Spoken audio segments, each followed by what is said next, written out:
Hey everybody, it's Raya and I'm back with another guided tutorial, and today I am going to upcycle this t-shirt dress and do a reverse dye spider design.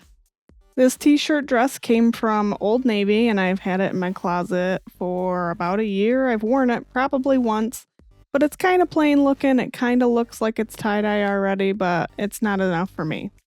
This is 100% cotton, but I do not plan on adding any colors to it because I think the way that it gets reverse dyed is it's going to have a cool effect on it.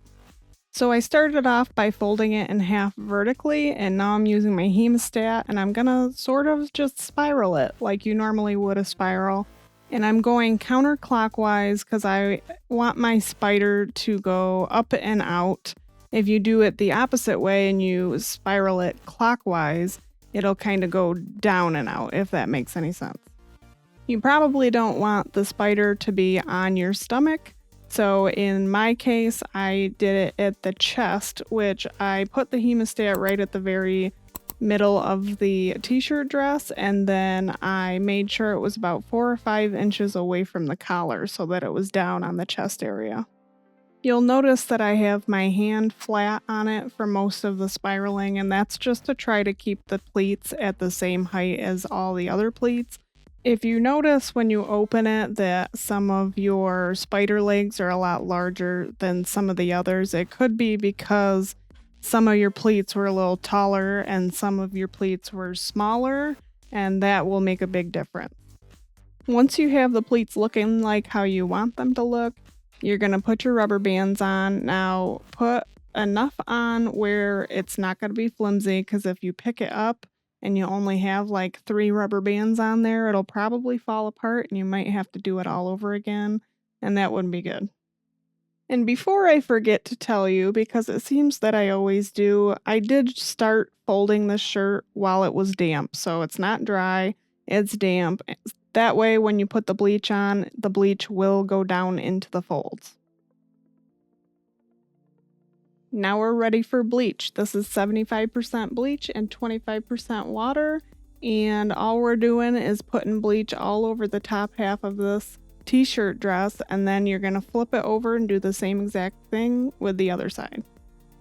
Now I don't put bleach on the very edges of this just because I don't want the very outside of my t-shirt dress to look too chunky, and I wanted to keep some of that original color in there other than the spider lines.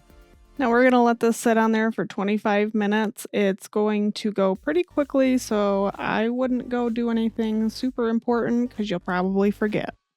If you let the bleach sit for too long, it will definitely damage the shirt. Now while we watch the rest of this time lapse, I'm going to let you know what's been going on with me lately. I have been writing a book, and it is a Beginner's Guide to Tie-Dye ebook, and I would love to hear from you guys what you think in the comments down below, whether you're interested, what do you think I should put in the book. I would love to know. I'm also thinking about selling some of my paintings on my website, so if you're interested in that, I'd like to know that as well. After the 25 minutes, I rinsed in cold water for like a minute or 2 on both sides just to make sure I got some of the bleach out. It's not all the way out yet, it still needs to be neutralized, but I'm really excited to see how this turned out.